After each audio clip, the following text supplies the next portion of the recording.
I was not impressed with the Steam Deck when it had first arrived. I just wasn't sold on a handheld that was only 800p, because my Nintendo Switch was roughly the same resolution. Plus, all I heard from the news media was all the problems and bugs the Steam Deck had. And then there were the countless people that warned me against buying a device from Valve due to their history of failed products outside of the Valve Index, which from their point of view was an outlier. But when Valve announced a new upgraded Steam Deck with an OLED display and all-around improvements, my curiosity got the best of me. And well, here we are over 6 months later. So is the Steam Deck OLED still worth the hype? Or is all the positive buzz around it just fanboy propaganda? Let's find out.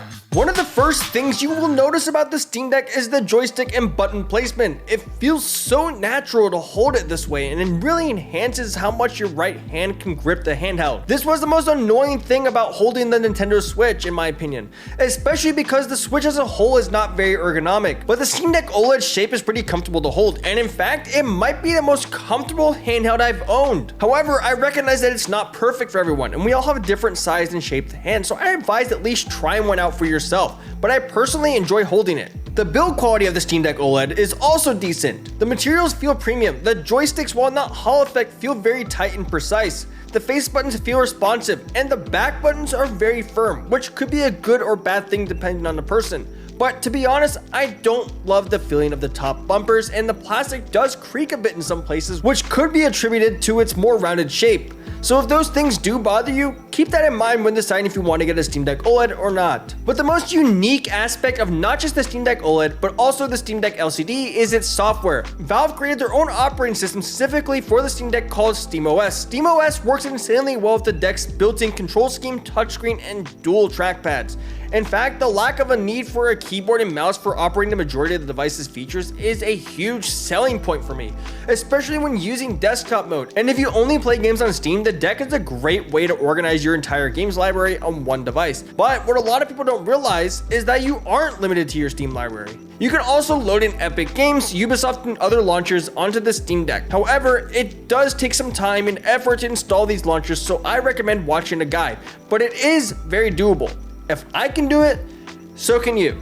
The Steam Deck is also my go-to recommendation for console gamers to get their foot in the door of PC gaming. You pick up the device and turn it on, and your entire games library is just there waiting for you. Just select the game you want to play and you're gaming already. But if you've played with Steam Big Picture Mode before, you have a pretty basic idea of what SteamOS is. However, it gets much deeper than that. SteamOS has a ton of customization options, and in fact, you can completely change how the device's UI looks, sounds, and operates. With the application of Decky, I was able to transform the Steam Deck into a portable PlayStation. I changed the boot up animations to that of the PS3, added PS4 ambient music, changed the sound effects to match the PS4, cleaned up the user interface, and centered it. But this is one of many variants I can choose from. And in fact, you can literally redesign the UI to the style of the Nintendo Wii if you wish, including visuals, color scheme, sound effects, and music. There's a lot you can customize here, and for nostalgia addicts like myself, I absolutely love the damn thing. But overall, the Steam Deck OLED operates very smoothly, although it wasn't always this way. I didn't have a launch Steam Deck, but I heard it wasn't the smoothest launch. Luckily, Valve has poured a lot of love and care into the deck through various updates, which have improved performance, added features, and patched out bugs,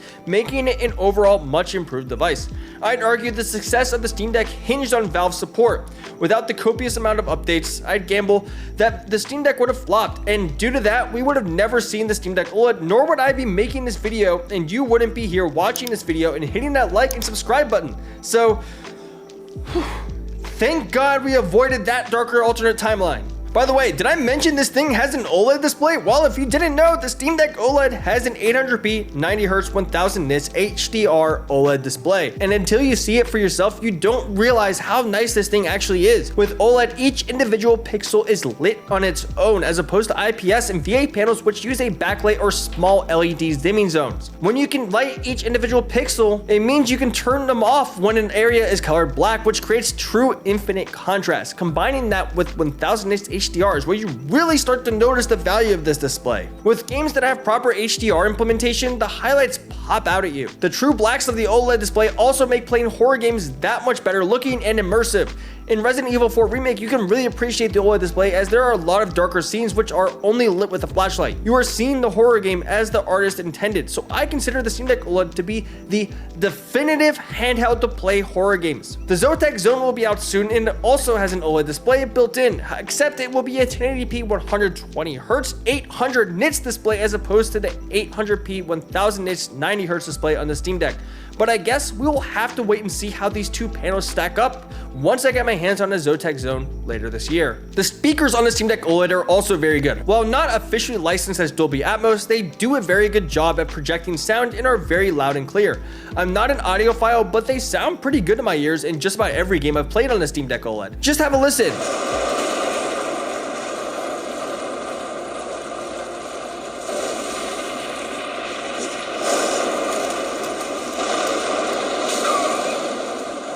Sounds pretty good, right? I've heard that they're an improvement over the vanilla Steam Deck speakers as well. So yeah, the speakers are actually pretty impressive. However, we have now come to the part of the video that I would consider to be the utmost important for a lot of viewers, and that is the gaming experience and performance. So is the Steam Deck OLED still powerful enough to play the latest games? Let's look at a few games and discuss, starting off with Horizon Forbidden West.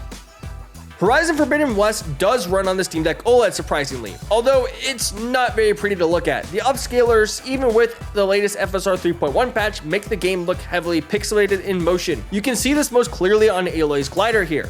I also have capped the frame rate to 30 FPS and I'm using FSR as per the recommended settings from rockpapershotgun.com. Even with frame gen turned on, it's not completely smooth, but it is playable. Overall, Horizon Forbidden West is playable, but you have to use low settings, upscaling, and also lock the frame rate to 30 FPS to get the most optimal experience. Elden Ring, on the other hand, is actually very playable on the Steam Deck OLED. So much so, I have played the greater majority of the Shadow of the Erdtree DLC on here and even beat Bale the Dread on my Steam Deck OLED. Digital Foundry even said that the Steam Deck fixes the notorious Elden Ring shader compilation stutter problem, and I can personally attest to this as well. Although, again, you'll have to be realistic with frame rate expectations, but it does perform well on average at a locked 30 FPS with recommended settings, and sometimes even above that. Elden Ring also supports HDR, so it looks fantastic on the display and looks fine at 800p. A bit of a side note, but the Steam Deck OLED is also currently my favorite way to play Sekiro. The lack of latency due to the OLED display and integrated controls feels really good. But I have also been tempted to snap this thing in half and or punt it across the room a few times, so I don't recommend playing these types of games on here for everyone because I'm like 99% sure Valve's warranty doesn't cover rage damage. So yeah, let's move on. Even Alan Wake 2 runs on the Steam Deck OLED. This is an Unreal Engine 5 game that looks insanely good. Even at the low preset that I'm running on the Steam Deck here, it still looks pretty good, albeit not nearly as good as it does on desktop, PS5, and Xbox Series consoles. And unfortunately, I have to use FSR again to achieve 30 FPS, and oftentimes the frame rate drops below that. But regardless, somehow this game manages to look fairly decent on weaker hardware. Plus, Alan Wake 2 also has HDR, which in its darker scenes looks great on the Steam Deck OLED's display. Although, as I mentioned earlier, I had to use FSR to upscale the game to get a smoother frame rate, which means that things like hair somewhat look pixelated, but not as bad as Horizon Forbidden West glider. I still don't really understand why the glider looks so bad in that game, or why FSR in general looks bad in that game. But moving on. Alan Wake 2 may not run perfectly, but the fact that I'm able to run a game like Alan Wake 2 on the Steam Deck is still an achievement in itself, even if a bit rough around the edges. However, the lower performance of the chipset grants us something really great in return: more battery life, aka more time gaming on the go. Valve officially says the Steam Deck OLED runs anywhere between 3 to 12 hours, while the LCD model lasts between 2 to 8. While I haven't done any exact measurements of battery life, I can say that battery life is more than sufficient for the games that I play on the Steam Deck OLED. The battery life is so good, I'd argue that it's a system selling feature. I mean, that is the point of having a handheld, right? To play games on the go. Well, the Steam Deck OLED plays games on the go the longest. The battery life was a huge upgrade coming from the ROG Ally, which had the worst in class battery life, which I recently reviewed here. Yes, you can use a portable battery pack with other handhelds, but that just makes the device less portable. However, ASUS has addressed this issue by doubling the battery life on their ROG Ally X, so subscribe and stay tuned to see how both of these refreshed handhelds stack up against each other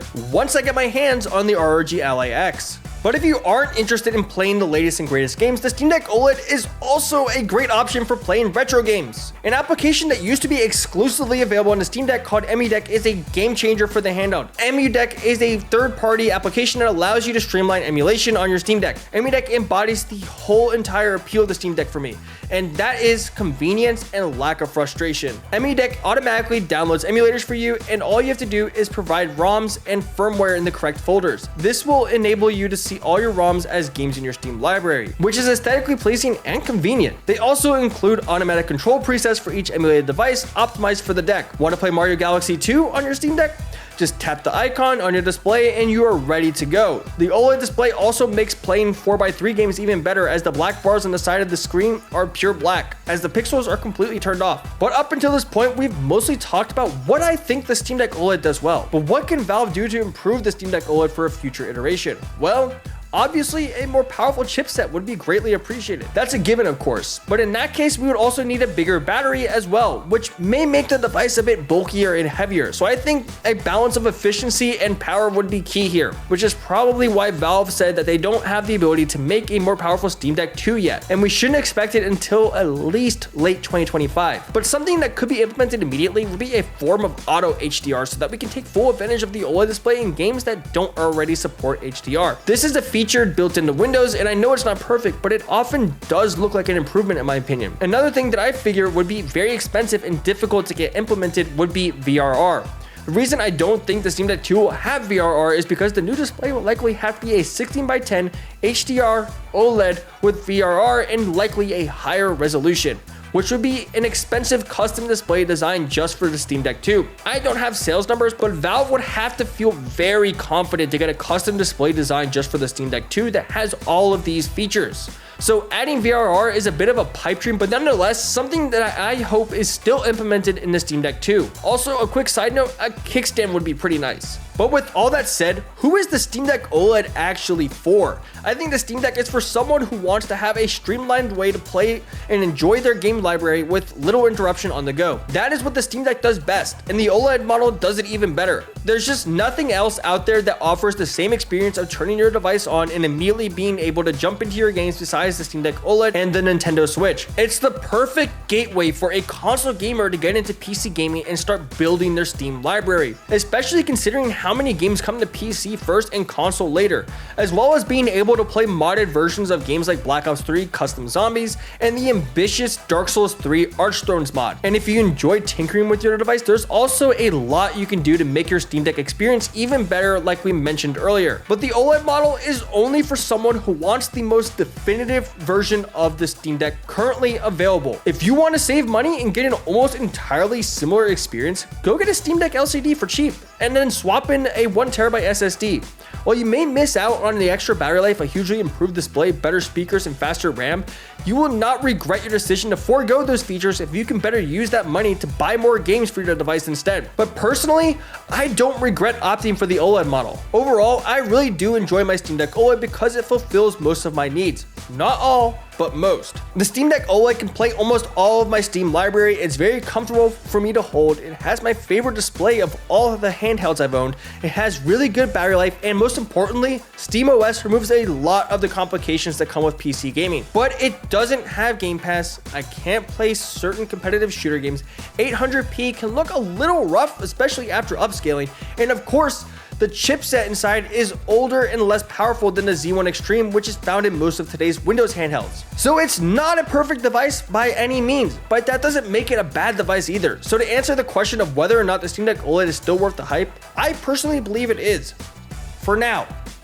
Until something better comes along. But that's going to do it for today's video. And if you found this video informative, leave a like and subscribe for more handheld reviews and tech related videos. Also, you might as well hit that little bell to be the first to know when my next video drops, because the handheld market is just heating up and we're going to try to cover as many of these things as we can, including the upcoming ROG Ally X that is releasing later this month. This has been Killer Cam 1020. Thanks for watching and see you in the next one. Peace.